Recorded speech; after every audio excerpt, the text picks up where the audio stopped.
The God Knights are a group that we didn't even know existed for the majority of One Piece. They were mentioned once during the aftermath of the Reverie, and then they just vanished from the conversation entirely. But Dragon did warn us about them. He flat out told Ivankov that once the God Knights started moving, that's when the Revolutionary Army's real fight would begin. And for chapters upon chapters, we sat there wondering who exactly Dragon, the most wanted man in the world, sounded this nervous about. Well, now we know, and honestly, they might be worse than anything that we could have imagined. The God Knights aren't just another military force under the world government's banner. They are literally celestial dragons who can actually fight. They carry Imu's personal blessing, and they cannot die through conventional means, and they answer to nobody except the Five Elders and the Shadow on the Empty Throne itself. They are the enforcement arm of the most corrupt group in the One Piece world, and their arrival on Elbaf proved that Dragon was right to be afraid of them. This video is my complete breakdown of everything that we know about the God Knights so far. We'll be talking about their origins, their members, their abilities, the Covenant system which grants them their power, and the incredible cost that comes with serving as Imu's chosen warriors. So get ready, this is my complete retrospective of the God Knights. So the God Knights are an elite squad of warriors based in the Holy Land of Merijo. They operate out of their headquarters known as Shangara, the Knights Temple. They hold authority over the world nobles themselves, which immediately separates them from every other power structure in the world government.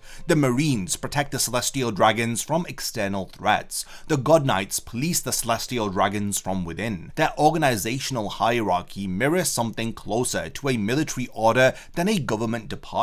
At the very top sits the Supreme Commander. It's a position that's been held for decades by Figarland Garling until his recent promotion to the Five Elders following the death of Saint Saturn at Egghead. Below that is the Commander, who's currently Garling's son Figarland Shamrock. Then you have the full-fledged Knights themselves, and below them the devoted Blades of God, who essentially serve as the Knights in training. The Five Elders stated that only 13 individuals can possess the depths and abyssal covenants at any given time. Since the Five Elders themselves hold covenant abilities, that leaves a maximum of 8 full Knights of God at any moment. 8 people, that's it, and Dragon considers this group the single most dangerous combat force in the world government service. They are ahead of the Admirals, Cypherpol, and even the Seraphim. Their authority is staggering when you actually examine it. If a world noble gets into a dispute with another world noble, the Marines can't touch it. Only the God Knights have jurisdiction here. The Supreme Commander can literally sentence a Celestial Dragon to death, and Garling demonstrated this when he executed Don Quixote Mjosgard for the crime of defending commoners.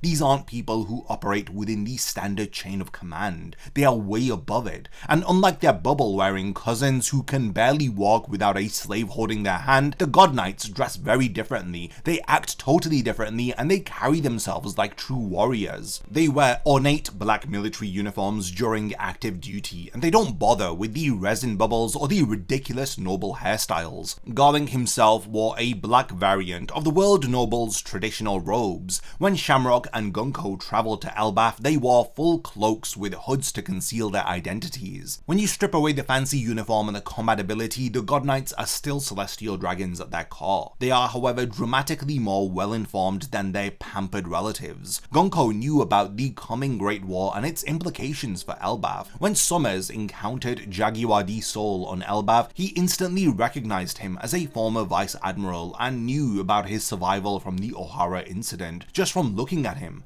Compare that to someone like Roswad Shalria, a standard Celestial Dragon who doesn't even know what the Void Century is, despite it being common knowledge amongst the world nobles. The God Knights actually pay attention to the world that they claim to rule over, which makes them considerably more dangerous from the ordinary Celestial Dragon that we've become very familiar with in the story. Gunko told Loki that a commoner receiving an invitation to join their ranks was nothing less than a divine miracle. Garling views commoners as trash and doesn't even consider them to be people. The God Knights eagerly participated in the native hunting competition. They forced commoners into marriages. Garling stabbed and killed the mother of his own twin sons purely because she was a commoner who had served her purpose. The God Knights may be more competent than typical world nobles, but they are every bit as monstrous. Everything you need to know about the God Knights' abilities traces back to one source, the Covenant. This is Imu's contract. It's a mark placed upon the body that fundamentally alters what a person is capable level of. There are 3 tiers to this system, and each one drags you deeper into Imu's control. The first level is the Shallow's Covenant.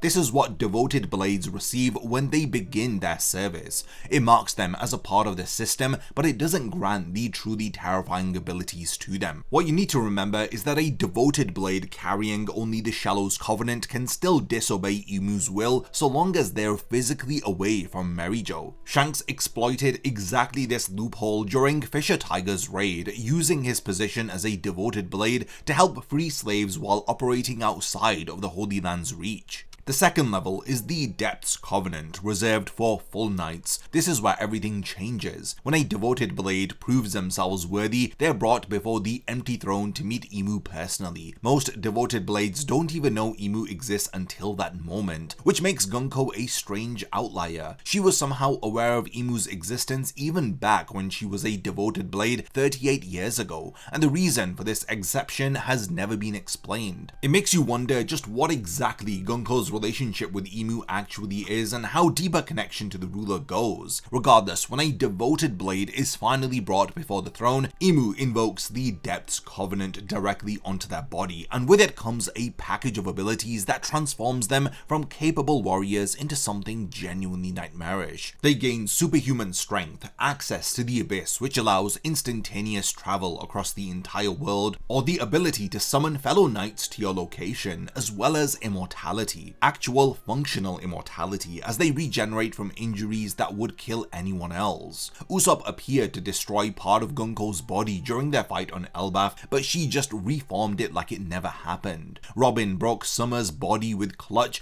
and he was completely unaffected. The only attacks that meaningfully slow down their regeneration are those that are infused with exceptionally powerful Haki, and even then it's temporary. The third level of this system is the Abyssal Covenant, shared with the 5 elders themselves, but unfortunately we know less about this form than the other covenants. So what's the catch for those who are within the covenant system? Well, they are forced into giving total subservience to Imu. The Depth's Covenant in particular doesn't just give you powers, it hands your autonomy over to Imu. Imu can overrule a knight's personal will at any moment, regardless of where they are on the planet. A devoted blade with the Shallow's Covenant might dodge Imu's influence by staying far away from Merijo. A full knight cannot escape no matter where they run. Imu can possess their body outright, hijack their consciousness, and use them as a puppet. We saw this happen to Gunko and Elbaf when Imu took direct control over her. We saw it happen to Harold when his body turned against his own people,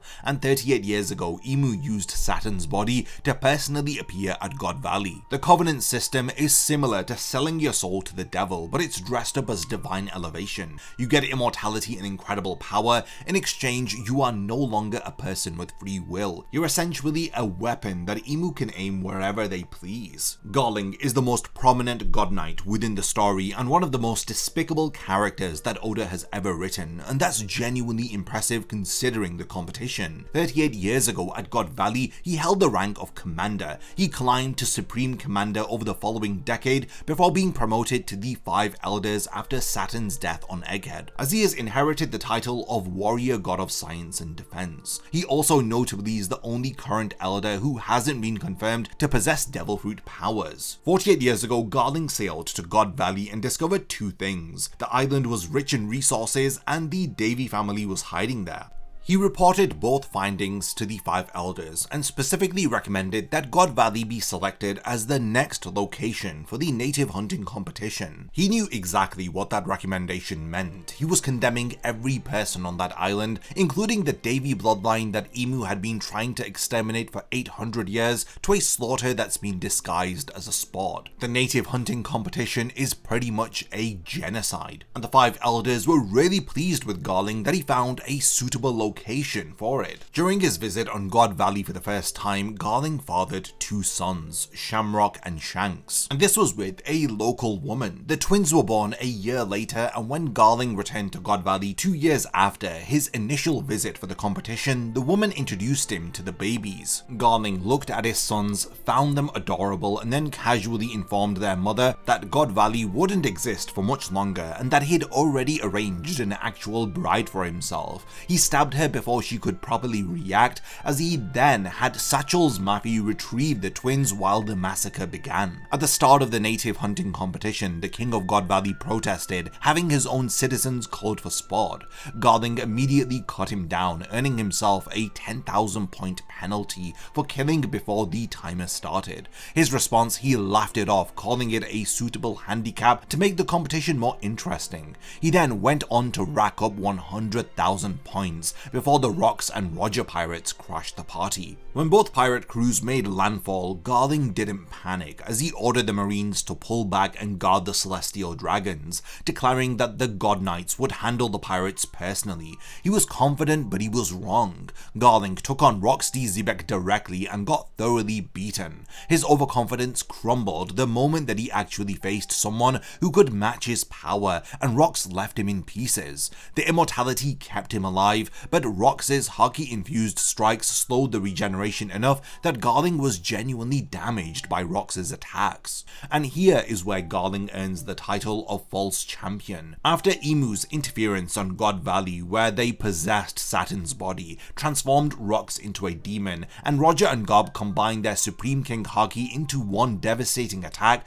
to break the demonic transformation, Rox was left as a crippled, helpless shell of what he'd been minutes before. Garling took advantage of the opportunity as he was accompanied by two fellow knights. He walked up to the broken rocks and delivered the killing blow. It was a finishing strike on someone who couldn't even defend themselves. He then received the title of Champion of God Valley for this act, and the world government was happy to let him wear it. It's sickening that the man who lost to Rox in a real fight, the man who was comprehensively outfought, got to be the one who claimed credit for ending him. Every mention of Garling as the champion of God Valley is a lie. Rox was beaten by Roger and Gob, he was possessed and violated by Emu, and then he was executed by a coward while defenseless. After God Valley, Garling eventually rose to the position of Supreme Commander. 24 years ago, he met King Harold when the giant was granted the Devoted Blade position, and while Garling was skeptical of Emu's plans regarding Harold, he went along with them. 15 years ago, he was ecstatic to meet Shanks when his son returned to Merijo, telling him he could have anything that he desired and to forget about his life on the surface. He went on to introduce Shanks to Harold, voicing high expectations for his son's future within the system. In the present timeline, he executed Mjosgard and then calmly transitioned into the role as one of the 5 elders, speaking to the other 4 like he's always been there despite being a new recruit into the elders.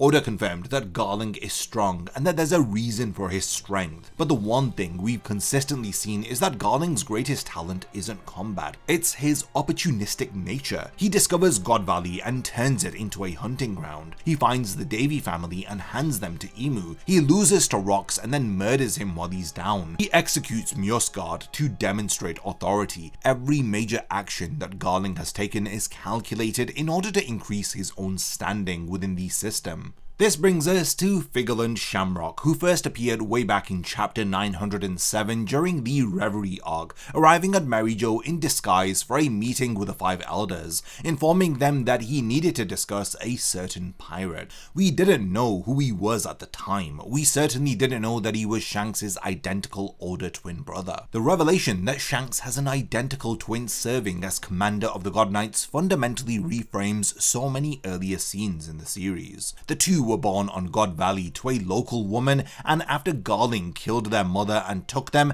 their paths diverged completely. Satchel's Mafi managed to retrieve Shamrock during the chaos at God Valley, but overlooked Shanks, who ended up in a treasure chest that Dragon pushed towards the Roger pirates. Shamrock was raised in Merijo as a celestial dragon. Shanks was raised on the open sea by Gold Roger's crew. Shamrock knows about Shanks. He told Loki outright that Shanks returned to Merijo at one point, and he knew about his world noble heritage, but ultimately renounced his birthright and chose to remain in the lower world. There's genuine bitterness in that, and you can feel it. Shamrock stayed loyal to the system. He climbed the ranks, he became commander, and his twin brother walked away from everything Shamrock dedicated his life to. On Elbaf, Shamrock arrived alongside Gunko with the mission of recruiting Loki to the God Knights and bringing Elbaf under world government control. When Loki refused their their offer, Shamrock summoned Cerberus from the saber. It's a demonic three-headed dog that brutally impaled Loki. This weapon is interesting because as far as we know, the sword was just announced as Cerberus. So until we get a formal Devil Fruit announcement, this thing might actually be a genuine demonic entity that's bound to Shamrock's blade, potentially connected to the Abyssal Covenant itself. Shamrock was called back to Merijo shortly after arriving on Elbaf due to fallout from the Reverie, leaving the Elbaf operation to Gunko, Summers, and Killingham. His elevated significance in the narrative compared to the other God Knights suggests that Oda is saving Shamrock for something much bigger. As Shanks' twin, there's a strong implication that he possesses Conqueror's Haki, and his role in the final war is likely to be far more prominent than any other God Knight. Moving on to Gunko, who's probably the most complex God Knight that we've encountered. She's a member of the Manga family who started as a devoted blade 38 years ago during the God Valley incident. Her family was present at the native hunting competition, and a woman from the Manga family, a rifle-wielding marksman, was among the unnamed knights who participated. Gunko's family had a vested interest in the competition's success, and she herself showed faith in her family's abilities. In the present timeline, Gunko has risen to full knight status, and her combat abilities on Elbaf have been absolutely absurd. She single-handedly demolished half of the Straw Hat crew in a single fight. She defeated Nami, Brook, Jinbei, and Usopp without breaking a serious sweat. She reversed the direction of Nami's electric Storm Cloud shark attack and redirected it back at the crew. She made Brook and Jinbei attack each other. The speed required to overwhelm even Jinbei, a Haki user with decades of combat experience, tells you everything about where Gunko sits on the power scale. Her Devil Fruit ability allows her to fire arrows with wildly different properties. Warp constructs around her body create magical circles for summoning and bend attacks in ways that border on reality manipulation. The sheer versatility that she's demonstrated rivals characters like Law and Doflamingo in terms of how many different applications that she can pull from a single power. There's a running theory that the Abyss itself enhances the Devil Fruit abilities of the God Knights who carry the Covenant, pushing their fruits beyond what they'd normally be capable of. Given Gunko's borderline absurd range of techniques, that theory holds a lot of water. Gunko's most interesting aspect is her connection to Brook. When Jinbei first identified her as a celestial dragon during the fight on Elbaf, Brook was the one who corrected him, stating she was most likely a God Knight, a group that nobody outside of the highest levels of the world government should know about. Brook, a skeleton musician who spent 50 years alone in the Florian Triangle, somehow knew what the God Knights were. That alone should have sent off alarm bells. During the fight, Gunko told Brook that she would make him dedicated to writing songs for her, and the Straw Hats were shocked that she liked his music. Brook declared loyalty only to Luffy, and Gunko angrily kicked him for it, but the dynamic between them is loaded with subtext. Even just listening to Brook's music with headphones has been shown to stir feelings of freedom within Gunko. The sight of Brook without him even playing a single note was enough to crack through the Covenant's hold and pull at memories or emotions that shouldn't still be accessible under that level of control. When Imu decided to possess Gunko's body at Elbaf to hasten the takeover, Gunko's storyline shifted from antagonist to victim. She's not choosing to wage war on Elbaf out of ideological conviction. She's in fact being used. And the strong indication from the narrative is that the music of Brook will be the key to awakening her past self, freeing her from Imu's brainwashing, and resolving her story within this arc rather than carrying her forward as a final war villain. Then we have Summers and Killingham, who were summoned to Elbaf via the Abyss when Shamrock was recalled to Merijo. They are both full God Knights, and their abilities have been central to the invasion strategy. Summers is a member of the Shepherd family, the same family as the Five Elders, Shepherd Jupiter, and he wields the Iba Iba no Mi. This lets him generate and control thorns. His thorn abilities allowed him to create invisible vines around the kidnapped schoolchildren, stabbing anyone who tried to physically move them. He took down Jaguar D Sol with his thorns, instantly recognizing the former Vice Admiral on side. Scopper Gaban arrived and initially overpowered him, slicing him in half, but Summers reformed and kept fighting. Though he admitted he still felt the damage, his thorns push into conceptual territory involving love, suggesting there's a deeper, stranger layer to his fruit than straightforward manipulation of thorns. Summers also has an attitude problem regarding Elbaf specifically. He cursed King Harold for trying to turn Elbaf away from its warrior traditions, blaming Harold for the current state of the nation. He views Elbaf's peace-orientated reforms as a failure and the giant's warrior nature as their true identity, one that the world government intends to weaponize. Killingham wields the Ryuryu no Mi Kirin, a mythical Zoan that grants him a dragon transformation.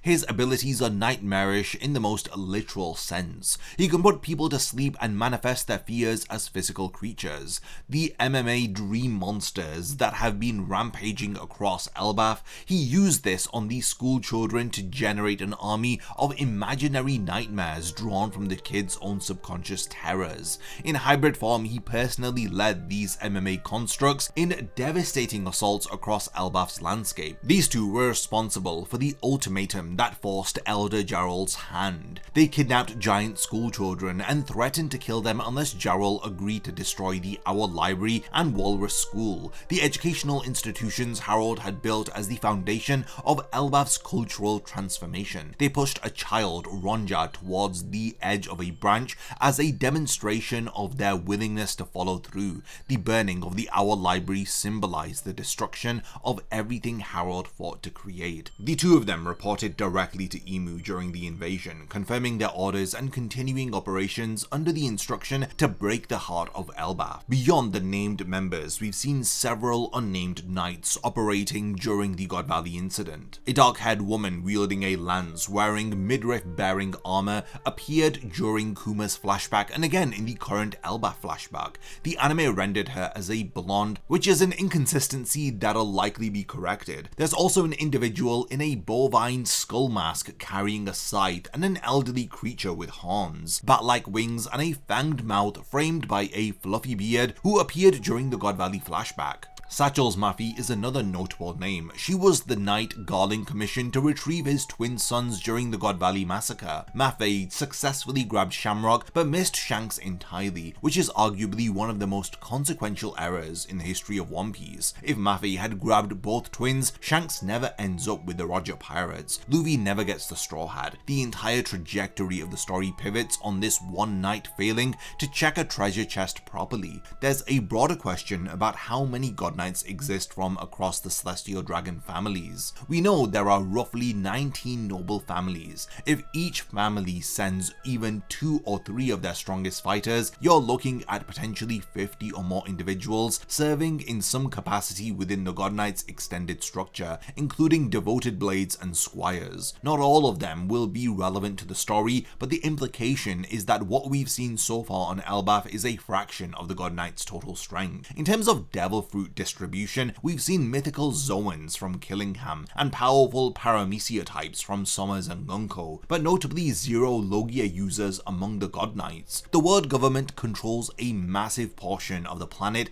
and presumably hoards the strongest devil fruits for their own forces. The admirals were historically defined by their Logia powers. The absence of Logias among the God Knights is conspicuous. There's speculation that Logia abilities might conflict visually or mechanically with the Covenant's regenerative immortality, since both involve the body reforming from damage, but this is all unconfirmed. Supreme King Haki does appear to be rare among the God Knights as well. Scopper Gaban fought the God Knights multiple times during the Roger Pirates era, and he never encountered one who could use it until he fought Harold. This is a significant vulnerability when you consider that powerful Haki is one of the few things that meaningfully slows down their regeneration. 38 years ago, God Valley was the stage stage for the native hunting competition, and the God Knights were active participants alongside the Celestial Dragons. But when the Rocks Pirates and Roger Pirates both made landfall, the competition devolved into full-scale war, and the God Knights were thrown into combat against the two strongest pirate crews in the world at the same time. Beyond Garling's personal bout with Rocks, the other knights were involved in hunting the Davy family during the chaos. Garling's group managed to convert several Davy family members into demons, either through their own abilities or through some connection to Emu's power. They pursued Rocks and his wife Eris as the couple tried to escape, and when Rocks separated from his family to draw the pursuit, one unnamed God Knight reminded Garling that killing Rocks would please Emu, as if Garling needed motivational coaching mid-fight. Despite being outnumbered, Rocks single-handedly defeated the entire group. In the years that followed God Valley, the Knights discovered that Shanks was aboard the Roger Pirates ship. They launched several attempts to steal the boy back, and Gaban later recalled these encounters as he was pretty amused by their attempts, noting that the Roger Pirates simply beat the God Knights up every time that they came looking. This is worth sitting with because it tells us something important about where the God Knights actually sit in the power hierarchy. They're devastating against normal opponents. Only 3 of them were enough to wreak havoc on Elbaf, but against peak era legends like the Rocks and Roger Pirates, they got folded. Their immortality kept them alive through these encounters, but it didn't make them competitive. The gap between a God Knight and someone like Rocks or Roger was still enormous, and their regeneration really did a lot of the heavy lifting to make up for the skill deficit against the very strongest fighters of that era. Harold's story might be the single cruelest narrative that Oda's written within One Piece, and that's counting everything that happened to Kuma even. Because Harold did everything right. He gave up everything that he was, and the system destroyed him anyway, exactly as Rocks D. Zebek predicted that it would. After God Valley, Harold was devastated by Rocks' death. He ripped his own horns off in grief and shame, as he publicly declared his intention to atone for the giants past by any means necessary, and he committed himself entirely to the path of peace. He went to Marineford and offered his services. The world government was happy to accept, putting him to work destroying pirate ships in the Grand Line. He did whatever they asked for 18 years. 20 years before the present timeline, Harold was granted the Devoted Blade position. The 5 elders placed the Shallows Covenant on him and told him that when he became a proper knight, he would know the depths of the world, and only then would Elbaf be eligible to join the world government. Garling gave him a long-range Denden Mushi and told him to keep his activities secret. Harold believed that he was building towards a better future. He was actually building his own cage though. 5 years later, Shanks returned to Merijo and also became a devoted blade. But Shanks was different. He used his position to help Fisher Tiger free slaves during the assault on Merijo, and he then disappeared entirely on his final mission. Shanks had seen enough of the system from the inside to understand what full knighthood really meant. He desperately wanted to warn Harold not to accept the promotion, but he was too late. With Shanks gone, the 5 elders offered the promotion to Harold instead. He accepted, overjoyed that Elbaf would finally be admitted to the world government. The elders took him to the empty throne where he met Emu for the first time. Emu invoked the Depths Covenant onto his body, and the elders watched, declaring that Harold would now be an excellent weapon. This is what decades of loyal service had bought Harold, not partnership or respect. He was a weapon to be deployed. The moment Harold returned to Elbaf and placed an abyss portal in Orest Castle, Emu commanded him to mobilize his subjects into a fighting force for the world government. Harold objected immediately. This wasn't what he'd signed up for. He had entered into this service to promote peace, not to conscript his own people into someone else's war. Emu's response was to activate the Covenant and begin overriding Harold's will. Harold, in what might be the most heroic act of desperation in the series, realized what was happening and ordered his own guards to chain him to a pillar. He called for Loki and Jarl to be brought to the castle. He could feel himself losing control. When the guards arrived, he begged them to kill him. His immortality stopped him from being killed easily, as he was impaled with blades that would have killed any ordinary giant. His body wouldn't let him die, his mind was being consumed, and he still fought it long enough to tell Loki the truth. Harald revealed that the world government had tricked him. He told Loki to eat the legendary devil fruit that had been passed down through Elbaf, because it was the only thing that could kill him now. He asked his son to end his life so that Imu couldn't use him against his own nation, and then Harald's personality vanished. He was replaced by something that attacked the gods and stabbed Jarl through the head. Gaban and Shanks reached the castle and tried to help, but by then Harald was fully under Imu's control. Loki consumed the legendary fruit as he transformed into something that we've still only seen in silhouettes as he fought his own father. He managed to severely injure Harald, which temporarily brought the real Harald back to consciousness. In that brief moment of clarity, Harald admitted there was no undoing what had happened. Loki, weeping, used Ragnir to unleash a massive lightning attack infused with Supreme King Haki that shattered Harald's body completely. Imu suffered backlash from Harald's death